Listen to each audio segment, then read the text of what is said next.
Assalamualaikum warahmatullahi wabarakatuh. Perkenalkan, nama saya Bayu Dileksana, NRP 46 dari kelas 2 D3 ITB. Sini saya akan melakukan presentasi yang menjelaskan tentang Docker dan Kubernetes. Baik, yang pertama, pengantar Docker dan Kubernetes. Jadi, Docker dan Kubernetes adalah dua teknologi penting dalam dunia pengembangan perangkat lunak. Mereka ini membantu dalam pengelolaan dan penyebaran aplikasi secara efisien di lingkungan yang terisolasi. Lalu untuk mengetahui lebih lanjut tentang Docker dan Kubernetes akan dijelaskan di slide selanjutnya. Lalu apa itu Docker? Jadi Docker adalah platform perangkat lunak yang memungkinkan Anda membuat, menguji, dan menerapkan aplikasi dengan cepat. Docker mengemas perangkat lunak ke dalam unit standar yang disebut kontainer, yang memiliki semua yang diperlukan perangkat lunak agar dapat berfungsi termasuk pustaka, alat sistem, kode, dan waktu proses. Dengan menggunakan Docker, kita dapat dengan cepat menerapkan dan menskalakan aplikasi ke lingkungan apapun dan yakin bahwa kode kita dapat berjalan. Lalu, apa itu kontainerisasi? Jadi kontainerisasi adalah proses deployment perangkat lunak yang menyatukan kode aplikasi dengan semua file dan pustaka yang dibutuhkan untuk berjalan di infrastruktur apapun. Manfaat kontainerisasi antara lain yaitu portabilitas, skalabilitas, toleransi kesalahan, dan ketangkasan. Jadi Docker ini memungkinkan para pengembang untuk mengemas aplikasi dan semua dependensinya ke dalam unit yang disebut kontainer. Terus apa itu kontainer? Kontainer ini adalah lingkungan yang terisolasi sepenuhnya yang mencakup semua yang dibutuhkan oleh aplikasi untuk berjalan. Dengan kontainer, kita dapat menjalankan aplikasi dengan cepat dan konsisten di berbagai lingkungan dari mesin pengembangan hingga produksi. Lalu selanjutnya yaitu apa sih keuntungan kita menggunakan Docker? Yang pertama itu ada isolasi. Jadi setiap aplikasi berjalan dalam kontainer terpisah, memungkinkan mereka untuk beroperasi secara independen. Kemudian ada portabilitas. Kontainer Docker dapat dijalankan di berbagai lingkungan, dari mesin pengembangan hingga lingkungan produksi. Lalu ada efisiensi. Kontainer berbagi sistem operasi yang sama, mengurangi overhead, dan menggunakan sumber daya. Lalu reproduksi, Docker memastikan aplikasi dijalankan dengan cara yang sama di setiap lingkungan. Jadi, Docker ini menggunakan teknologi kontainerisasi yang ringan dan efisien. Jadi, Docker ini memungkinkan kita untuk menjalankan banyak kontainer pada satu mesin fisik tanpa ada beban berat pada sistem. Selain itu, banyak kontainer pada suatu mesin. Selain itu, kontainer ini mengemas semua dependensi yang diperlukan oleh aplikasi. Aplikasi Docker dapat dijalankan dengan mudah di berbagai platform dan infrastruktur, dari mesin lokal hingga cloud. Kemudian ada arsitektur Docker. Arsitektur Docker ini kurang lebih terlihat pada gambar pada PowerPoint ini. Jadi Docker menggunakan arsitektur client server. Docker client berbicara kepada Docker daemon yang bekerja dalam membentuk aplikasi, menjalankan aplikasi dan mendistribusikan aplikasi. Docker client, Docker daemon dapat menggunakan sistem yang sama, atau juga Docker client berkomunikasi dengan Docker daemon secara remote. Docker client dan Docker daemon dapat berkomunikasi menggunakan REST API, menggunakan socket Unix atau network interface. Docker client yang lain adalah Docker Compose yang memungkinkan kita bekerja dengan beberapa aplikasi dari suatu set yang terdiri dari beberapa kontainer. Kita tadi telah mendengar beberapa istilah yang akan dijelaskan pada slide kali ini. Jadi, pertama itu ada Docker daemon. Docker daemon adalah proses latar belakang yang mengelola kontainer. Jadi, Docker daemon ini berperan dalam membuat, menjalankan, dan menghentikan kontainer, serta mengelola sumber daya dan jaringan yang terkait dengan kontainer. Docker daemon terhubung dengan Docker API dan menerima permintaan dari Docker client untuk mengelola kontainer. Ia juga mengawasi kondisi dan status kontainer yang berjalan, serta menyediakan mekanisme untuk melacak log, dan juga mendapatkan informasi tentang kontainer. Lalu ada Docker Client. Di sini Docker Client adalah antarmuka garis perintah untuk berinteraksi dengan Docker Daemon. Jadi pengguna itu dapat menggunakan Docker Client untuk menjalankan perintahnya mengatur dan mengelola kontainer Docker. Docker Client berkomunikasi dengan Docker Daemon melalui Docker API dan mengirimkan permintaan untuk membuat, menjalankan, dan menghentikan kontainer, serta mengelola gambar, jaringan, dan volume Docker. Docker Client ini juga mendukung antarmuka pengguna grafis atau GUI istilahnya, dan API, RESTful API yang memungkinkan integrasi dengan alat dan sistem lainnya. Kemudian ada Docker Image. Docker Image itu template yang digunakan untuk membuat kontainer. Jadi Docker Image ini berisi sistem informasi, perangkat lunak, dan semua dependensi yang diperlukan oleh aplikasi yang akan dijalankan di dalam kontainer. Docker Image bersifat read only, hanya bisa dibaca, artinya ia tidak dapat diubah setelah dibuat.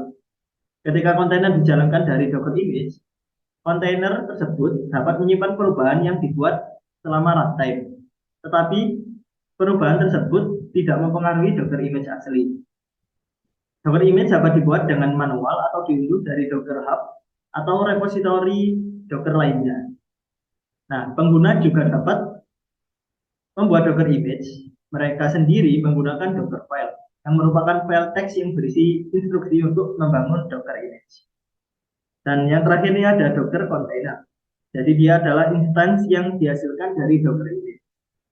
Nah, Docker Container ini merupakan lingkungan yang terisolasi sepenuhnya, yang menjalankan aplikasi dengan semua dependensinya.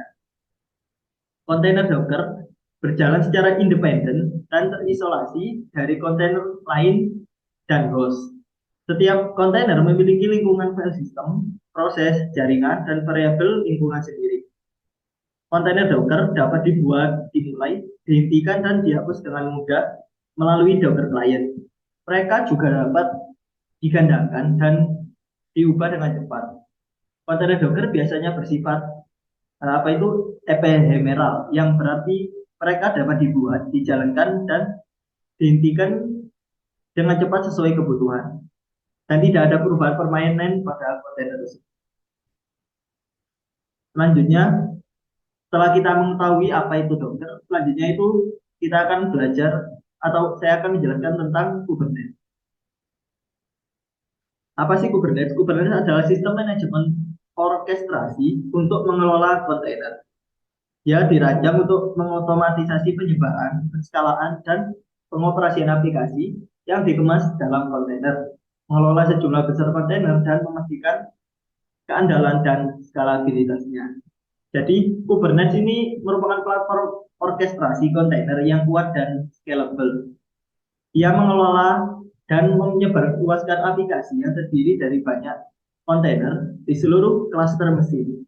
Nah, Kubernetes ini memastikan bahwa aplikasi dapat berjalan dengan benar, secara terus-menerus tersedia, dan dapat diakses melalui mekanisme penjawaban yang cerdas. Kemudian kita akan menjelaskan konsep-konsep Kubernetes.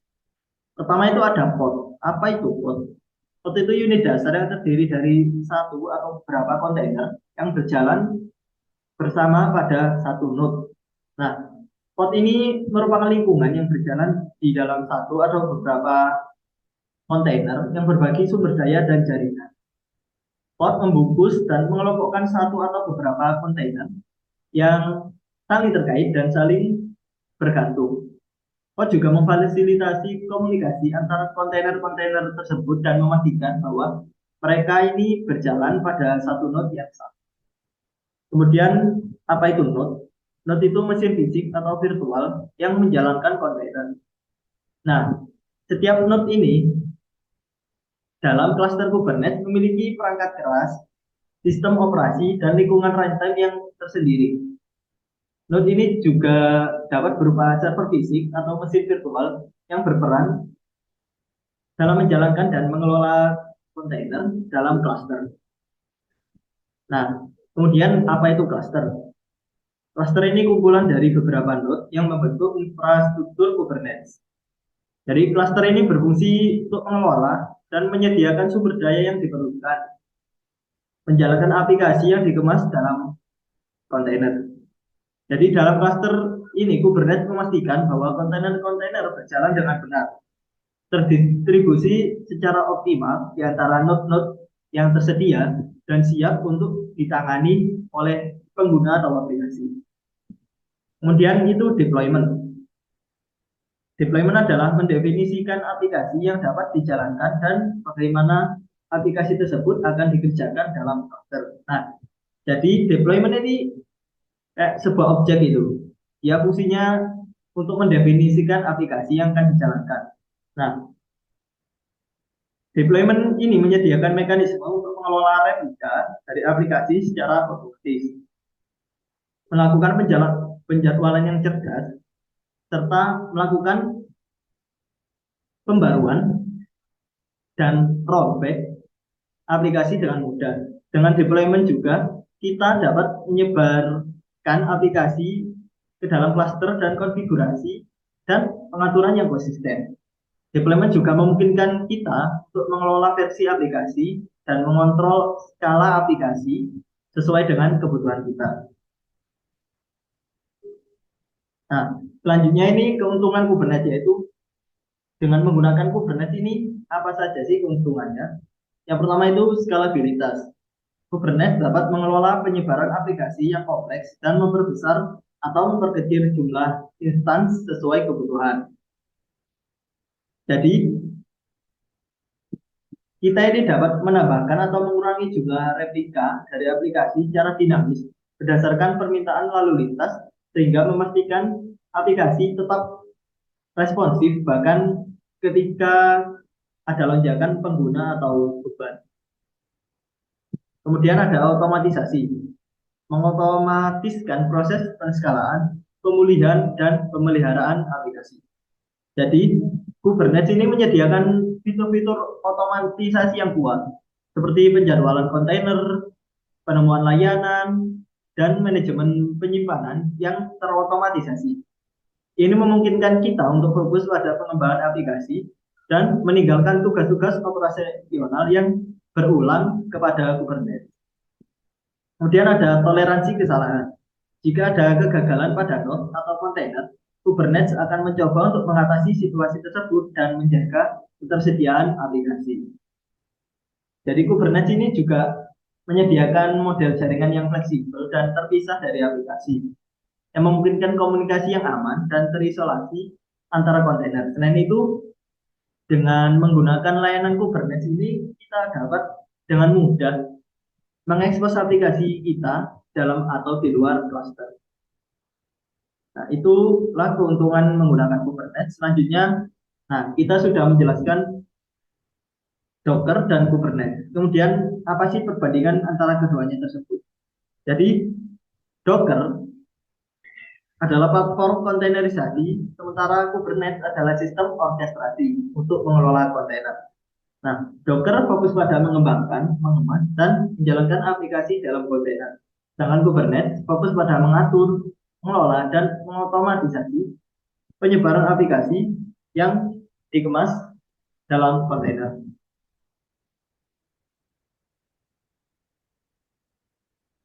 Nah, untuk lebih jelasnya lagi itu, jadi Docker ini kayak sebuah solusi yang ideal untuk mengembangkan, menguji, dan menjalankan aplikasi dalam lingkungan pengembangan atau pengujian. Jadi, ya ini memungkinkan para pengembang untuk mempercepat siklus pengembangan dengan menyediakan lingkungan yang konsisten di seluruh tim. Docker dapat dengan mudah digunakan oleh individu atau tim kecil tanpa perlu mempelajari konsep yang kompleks. Sedangkan di Kubernetes ini menyediakan kemampuan orkestrasi yang kuat untuk mengelola aplikasi yang terdiri dari banyak kontainer. Jadi ini pilihan yang ideal ketika kita itu harus mengelola dan menyebarluaskan aplikasi pada skala yang lebih besar dan kompleks.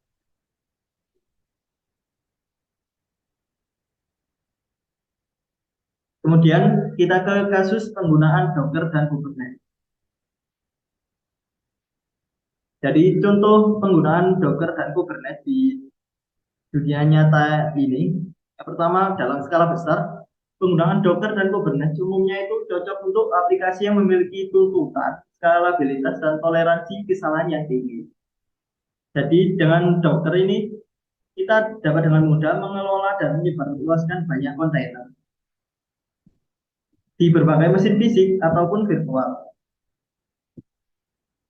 Itu jika dengan Docker. Kemudian sementara dengan Kubernetes memungkinkan pengelolaan dan penjadwalan otomatis replika kontainer untuk menangani lonjakan lalu lintas dan memastikan aplikasi tetap tersedia dan responsif. Kemudian contoh penggunaan yang kedua itu pada micro container. Jadi penggunaan Docker dalam pengembangan micro container memungkinkan pengembang untuk membagi aplikasi menjadi komponen yang lebih kecil.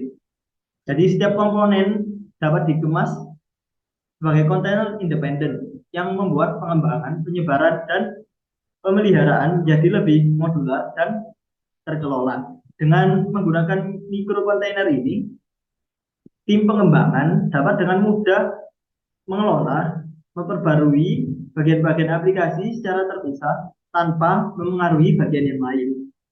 Kemudian meningkatkan fleksibilitas dan skalabilitas dalam pengembangan perangkat lunak. Lalu penggunaan yang kedua itu pada infrastruktur multi cloud. Jadi Docker dan Kubernetes dapat berjalan di berbagai platform cloud, memungkinkan portabilitas aplikasi.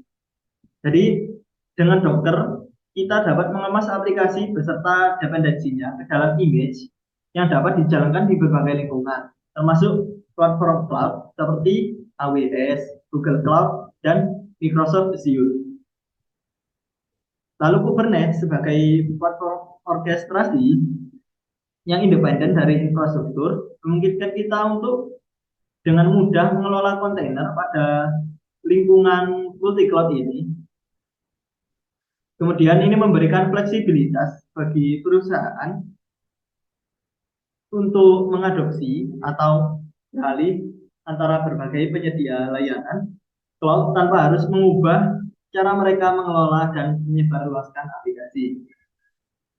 Nah, itulah yang bisa saya jelaskan terkait Docker dan juga Kubernetes, mulai dari pengertian Docker, pengertian Kubernetes, kemudian perbandingan antara keduanya, dan juga contoh kasus penggunaan Docker dan Kubernetes. Jadi Docker dan Kubernetes ini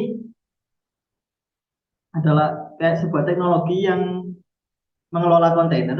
Ini sudah banyak sekali digunakan dalam kehidupan sehari-hari dan tentunya sangat bermanfaat bagi khususnya kita sebagai programmer. Jadi sekian dari saya. Apabila ada kesalahan, saya mohon maaf. Saya Bayadi Lucana, NRP 46, mengucapkan terima kasih. Wassalamualaikum warahmatullahi wabarakatuh.